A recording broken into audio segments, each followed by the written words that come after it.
The flames were already licking at the roof when James McKinnon heard the crying.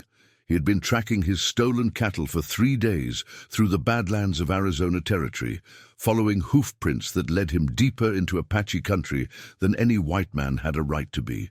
The smoke rising from the hidden canyon should have been his signal to turn back, to abandon his search and count his losses before they became something more permanent. Instead, it drew him forward like a moth to a lantern, curiosity overcoming the common sense that had kept him alive through 28 years of hard living. The Apache rancheria was already half consumed when he crested the ridge. A dozen brush huts burned like torches in the gathering dusk, their flames painting the canyon walls the color of blood and gold. Bodies lay scattered in the dirt, men and women cut down while trying to flee, their lives snuffed out with the casual efficiency of soldiers who had long since stopped seeing their enemies as human beings. The acrid smell of smoke mixed with something else, something that made James's stomach turn and his hand tighten on his rifle. But it was the sound that stopped him cold.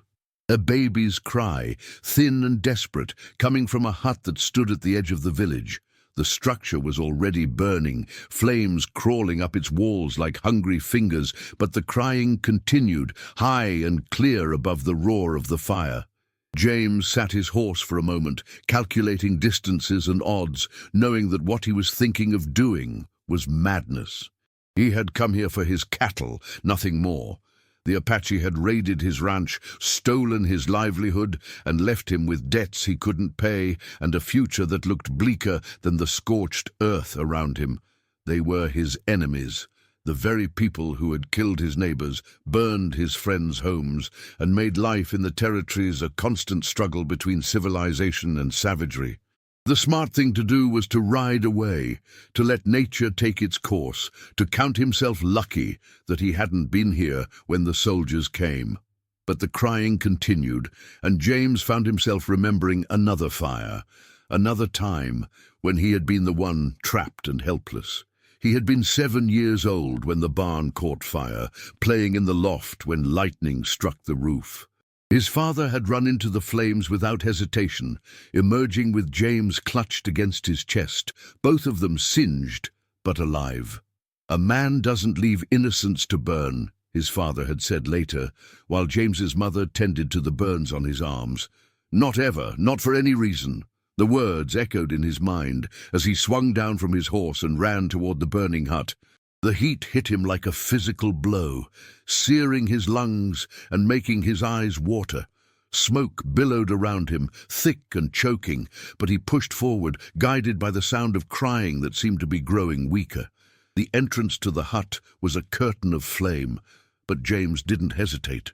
He pulled his shirt up over his nose and mouth and plunged through, feeling the fire lick at his clothes and skin. Inside, the smoke was so thick he could barely see, but he followed the crying to its source, crawling on his hands and knees through the debris of a life interrupted. He found the baby in a cradle made of willow branches, a tiny Apache infant no more than a few months old. The child was crying with the desperate intensity of someone who sensed danger but couldn't understand it, small fists waving in the smoky air.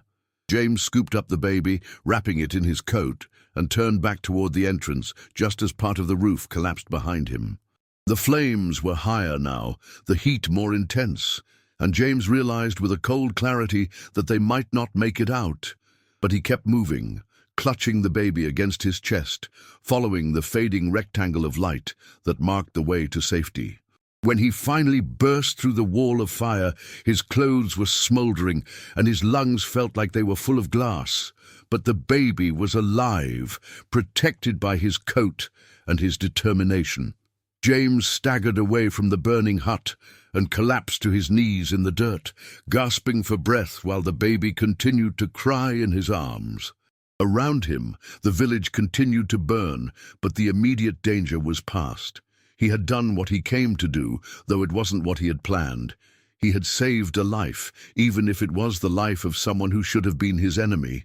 It was then that he saw her, a young Apache woman, maybe 20 years old, emerging from behind a boulder where she had been hiding. Her dress was torn and blood-stained, her long black hair disheveled, but she was alive. She approached slowly, her dark eyes fixed on the baby in James's arms, and he could see the recognition there, the desperate hope of a mother who had thought her child was lost. "My baby," she whispered in heavily accented English, reaching out with trembling hands. "My son." James looked into her eyes and saw grief and gratitude warring there, saw the way her whole body shook with the effort of not breaking down completely. Without hesitation, he placed the infant in her arms, watching as she clutched the child to her chest and began to cry, relief and sorrow mingling in tears that fell like rain on the baby's dark hair. "Thank you," she said, the words barely audible above the crackling of the fires. "Thank you for saving him." James nodded, not trusting his voice. He had come here as an enemy, following stolen cattle and nursing grievances that had seemed important just an hour ago. Now, looking at this woman holding her child, he felt something shift inside him, a recognition that the lines between good and evil, between us and them, were not as clear as he had always believed. "What's your name?" he asked gently. "Ayana," she replied, her voice stronger now. "It means eternal blossom in my language. And this is my son, Coda. He means friend in the old tongue. I'm James McKinnon," he said, "and I'm sorry for what happened here." Ayana looked around at the burning village, at the bodies of her people scattered in the dirt, and James saw something harden in her expression. "The soldiers came at sunset," she said. "They said we were hiding stolen cattle, that we were harboring raiders, but we are peaceful people. We trade, we hunt, we raise our children. We have never made war on the white settlements." James felt a familiar knot forming in his stomach. "Were there cattle here? Stolen cattle?" "Yes," Ayana said, her eyes meeting his. "But they were brought here by our men who found them wandering in the desert. They were starving, dying of thirst. We saved them, fed them, planned to return them to their owner when we could discover who that was." The knot in James's stomach tightened. "The brand. Did you see the brand?" Ayana nodded and described it, and James felt the world tilt around him. The brand she described was his own, the distinctive double M that marked all of his cattle. These people had found his animals, had cared for them, had planned to return them, and soldiers had killed them for it. "Those were my cattle," James said quietly. Ayana's eyes widened, and she clutched her baby tighter. "Then you have come to finish what the soldiers started." "No," James said, the word coming out more forcefully than he had intended. "No, I haven't come to finish anything. I came looking for my cattle, but I found something else instead." "What?" James looked around at the burning village, at the bodies of innocent people killed for a crime they hadn't committed, at the woman holding the child he had just saved from the flames. "I found out that I've been fighting the wrong war." That night, James helped Ayana bury her people. They worked in silence, digging graves in the hard earth, while the fires burned themselves out and the stars emerged in the clear desert sky. There were 12 bodies in total, men and women and children who had died for the crime of showing kindness to starving animals. As they worked, Ayana told him about her people, about their traditions and their beliefs, about the way they had lived in harmony with the land for generations before the white man came. She spoke of her husband, killed in a hunting accident the previous spring, and of her determination to raise their son to be a bridge between the old ways and the new world that was coming, whether they wanted it or not. "I do not hate all white people," she said as they filled the last grave. "I know that there are good ones, just as there are good and bad among my own people. But the soldiers who came here today, they did not see us as human beings. They saw us as obstacles to be removed, problems to be solved with bullets and fire." James nodded, understanding more than he wanted to. He had seen that same attitude in the towns and settlements. The casual dismissal of Apache lives as less valuable than white ones. He had shared that attitude himself, if he was honest, had seen the Indian raids as proof that the Apache were savages who deserved whatever they got. "What will you do now?" he asked. Ayana looked down at her sleeping son, then out at the desert that stretched endlessly in all directions. "I will go to my mother's people in the high mountains. They will take us in, care for us. And I will teach my son to be strong, to survive in a world that does not want him to exist." "That's a hard lesson for a child." "It is the only lesson that matters," Ayana replied. "Everything else is luxury." James felt something stirring in his chest, a recognition of responsibility that went beyond the simple debt of gratitude. This woman had lost everything because of his cattle, because of a misunderstanding that had cost 12 lives. He couldn't bring back the dead, but he could do something for the living. "Come with me," he said suddenly. Ayana looked at him with surprise. "Where?" "To my ranch. It's not much, but it's safe. You and your son can stay there, at least until you figure out what you want to do." "Why would you do this?" James thought about the question, about the long chain of events that had led him to this moment. "Because those people died because of my cattle. Because your son lost his family because of my animals.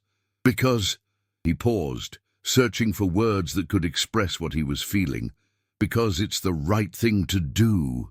Ayana studied his face in the starlight, looking for signs of deception or ulterior motives. "Your people would not understand. They would say you are harboring their enemies." "My people say a lot of things," James replied. "Most of them are wrong." The journey to James's ranch took 2 days, riding slowly to accommodate the baby and the woman who was still weak from grief and shock. They traveled in relative silence, each lost in thoughts too complex for easy conversation. James found himself stealing glances at Ayana, noticing the way she held her son, the quiet strength in her posture, the way she seemed to be constantly alert to potential dangers.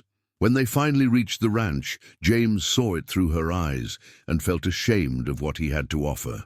The house was small and rough, built for function rather than comfort.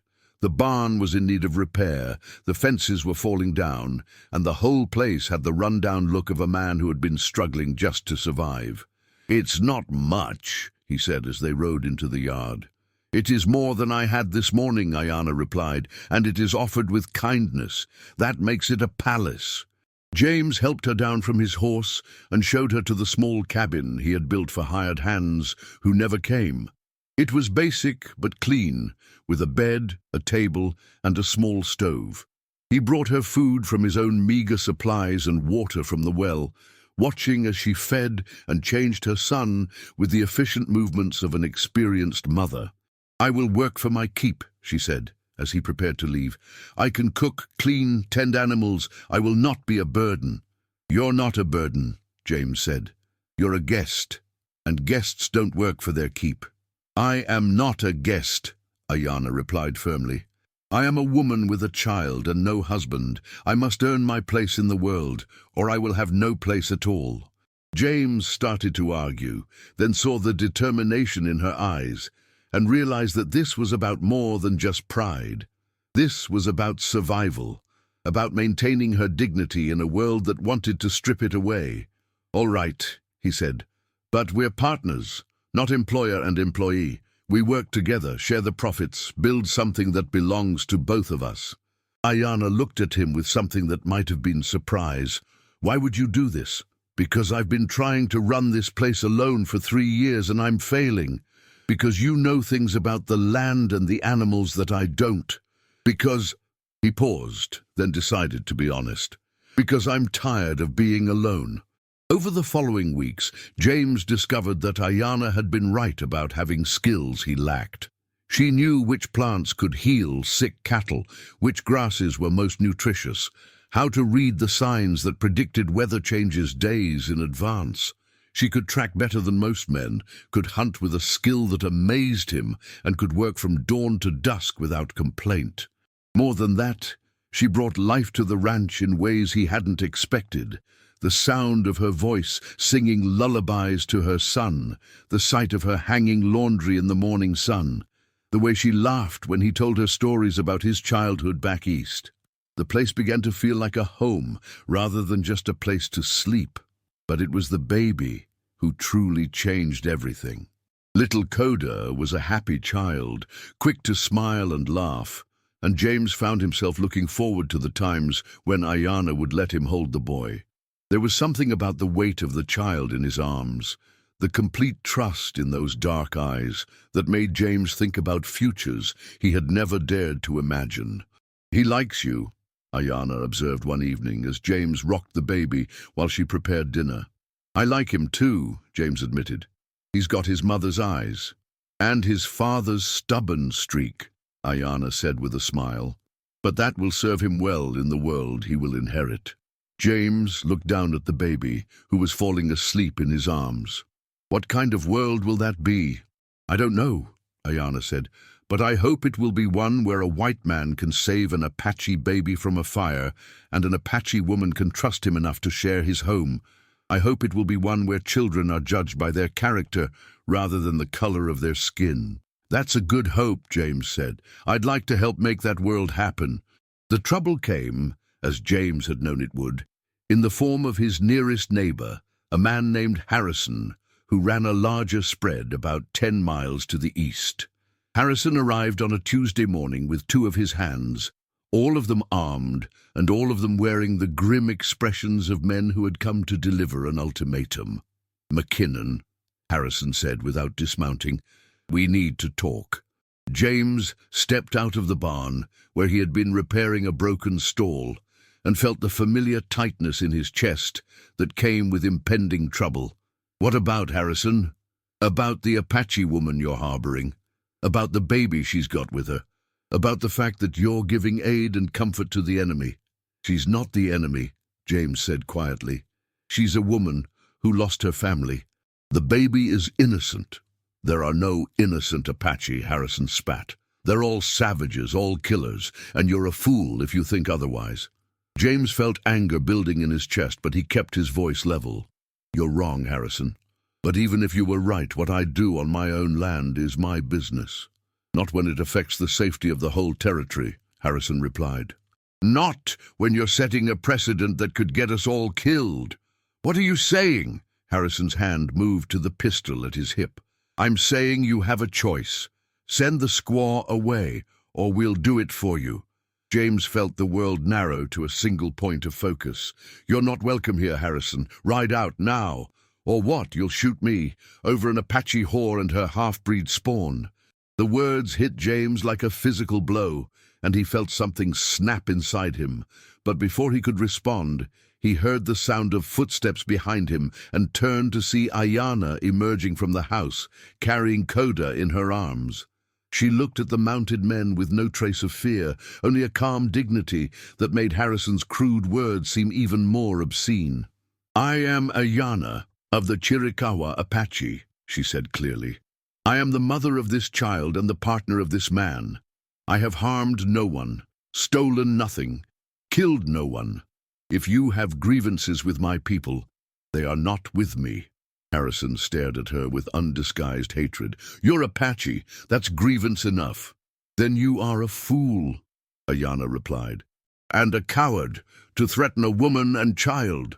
Harrison's face reddened, and his hand tightened on his pistol. "You Indian bitch." He never finished the sentence. James moved with a speed that surprised even him, covering the distance between them in 3 quick strides and hauling Harrison from his saddle. The 2 men hit the ground hard, with James on top, and the fight was brief but vicious. When it was over, Harrison lay in the dirt with a broken nose and a split lip, while his men sat their horses uncertainly, unsure whether to intervene or retreat. James stood over him, breathing hard, his knuckles bloody but his eyes calm. "You're not welcome here," he said again. "Don't come back." Harrison struggled to his feet, wiping blood from his face. "This isn't over, McKinnon. The territorial government will hear about this. The army will hear about this. You can't protect them forever." "I can try," James said simply. After Harrison and his men rode away, James found Ayana sitting on the porch steps, holding Coda close. She looked up at him with an expression he couldn't quite read. "You did not have to do that," she said. "Yes, I did," James replied, sitting down beside her. "A man doesn't let anyone talk that way about his family. Is that what we are? Family?" James looked at her, at the baby in her arms, at the life they had built together over the past few weeks. "I don't know what else to call it." Ayana was quiet for a long moment, then she reached over and took his hand. "In my language, we have a word. Ahiga. It means he who fights for others. That is what you are, James McKinnon. That is who you have always been." That night, as they sat by the fire after putting Coda to bed, Ayana told James about her vision. She had dreamed of a great gathering, she said, of her people coming to honor the man who had saved a child from the flames. She had seen warriors and chiefs, medicine men and elders, all riding toward the ranch in the pre-dawn darkness. "It's just a dream," James said, though something in her tone made him uneasy. "My grandmother was a medicine woman," Ayana replied. "She taught me that dreams are messages from the spirit world. They show us what is, what was, and what will be." "And what did this dream show you?" Ayana looked into the fire, her face illuminated by the dancing flames. "It showed me that what you did in the burning village was more than just saving a child. It was a sacred act, something that created a debt that must be honored. It showed me that my people have not forgotten, and that they are coming to repay what cannot be repaid." James felt a chill that had nothing to do with the night air. "Coming when?" "Soon," Ayana said. "Very soon." The Apache came at dawn, just as Ayana had predicted. James woke to the sound of horses moving through the darkness, many horses, and he knew without looking that the ranch was surrounded. He dressed quickly and stepped outside, his rifle in his hands but pointing toward the ground, and saw them emerging from the grey light like ghosts made flesh. There were perhaps 50 of them, warriors and chiefs and medicine men, all mounted on horses that seemed to float rather than walk. They formed a circle around the ranch buildings, silent and motionless, their faces painted for ceremony rather than war. At their head rode an old man with silver hair and eyes that seemed to hold the wisdom of centuries. The chief dismounted and approached James slowly, his movements deliberate and ceremonial. When he was close enough to speak, he raised his hand in greeting and spoke in accented but clear English. "I am Chief Cochise of the Chiricahua Apache. I have come to speak with the man who saved the child from the flames." James felt the weight of history settling on his shoulders. "I'm James McKinnon. I did what any man would do." "No," Cochise said, shaking his head. "You did what a man of honor would do. You risked your life to save the child of your enemies. You have given shelter to a woman and her baby when the world would have cast them out. You have shown that there is still good in the heart of some white men." The chief gestured to his warriors, and they began to dismount. From their horses they took gifts. Blankets woven with intricate patterns, weapons of the finest craftsmanship, silver and turquoise jewelry that caught the morning light like captured stars. They arranged these offerings in a circle around James and Ayana, who had emerged from the house carrying Coda. "These gifts are not payment," Cochise explained. "There is no payment for what you have done. These are tokens of respect, symbols of the debt that can never be repaid. From this day forward, you are under the protection of the Chiricahua Apache. Any who harm you, harm us. Any who threaten you, threaten us." James looked around at the circle of warriors, at the valuable gifts, at the solemn faces of men who had every reason to hate him, but who had chosen instead to honor him. "I don't deserve this." "Deserve is not the word," Cochise replied. "You have earned this through your actions, through your choices, through the courage you showed when it mattered most. You have proven that the color of a man's skin is less important than the color of his heart." The ceremony that followed was unlike anything James had ever experienced. The Apache sang songs in their ancient language, telling the story of the white man who had saved the Apache child. They performed dances that seemed to make the earth itself vibrate with power. They blessed the ranch and everyone on it, asking their gods to protect the family that had been formed in the ashes of tragedy. When it was over, Chief Cochise approached James one last time. "You have shown us that peace is possible between our peoples. You have proven that understanding can triumph over hatred. We will not forget this lesson." "What happens now?" James asked. "Now you live," Cochise said simply. "You raise the child as your own. Love the woman as your wife. Build a life that honors what you have done. And when the time comes, you teach others what you have learned." And as the Apache prepared to leave, Ayana stepped forward and spoke to Chief Cochise in their own language. The conversation was brief but intense, and James could see tears in her eyes when it ended. "What did you tell him?" James asked as they watched the warriors ride away. "I told him that you are more than just a man who saved a child from a fire," Ayana replied. "I told him that you are a man who saved me from despair, who gave me hope when I had none, who showed me that love is possible even in the darkest times." "And what did he say?" "He said that the spirits have blessed this union, that our children will be bridges between worlds, that our love will be remembered in the stories told around Apache fires for generations to come." James pulled her close, feeling the weight of responsibility and the lightness of hope warring in his chest. "Are you sure about this? About us? About what we're building here?" Ayana looked up at him, her eyes bright with tears and determination. "I have never been more sure of anything in my life. You saved my son from the flames, but you saved me from something worse. You saved me from believing that hatred was stronger than love." They were married a month later, in a ceremony that blended Apache traditions with the simple vows that felt right to both of them. The ranch, that had been a place of loneliness and struggle, became a home filled with laughter and purpose. James adopted Coda legally, giving him the McKinnon name while ensuring he also knew his Apache heritage. Years passed, and their story became legend in the territory. The cowboy who had saved a baby from a burning hut, who had been honored by the Apache, who had built a bridge between worlds that many thought could never be crossed. Their ranch became a place where white settlers and Apache could meet in peace, where understanding slowly replaced hatred, where the future was built on the foundation of a single act of courage. But for James and Ayana, the legend mattered less than the daily reality of their life together. They raised their children to be proud of both their heritages, to see strength in diversity, to believe that love could overcome any obstacle. They watched as the world around them slowly changed, as the lessons they had learned in the ashes of tragedy gradually spread to others who were ready to listen. And on quiet evenings, when the children were asleep and the ranch was peaceful, James would sometimes think back to that night when he had heard a baby crying in a burning hut. He had made a choice then, a split-second decision that had changed everything.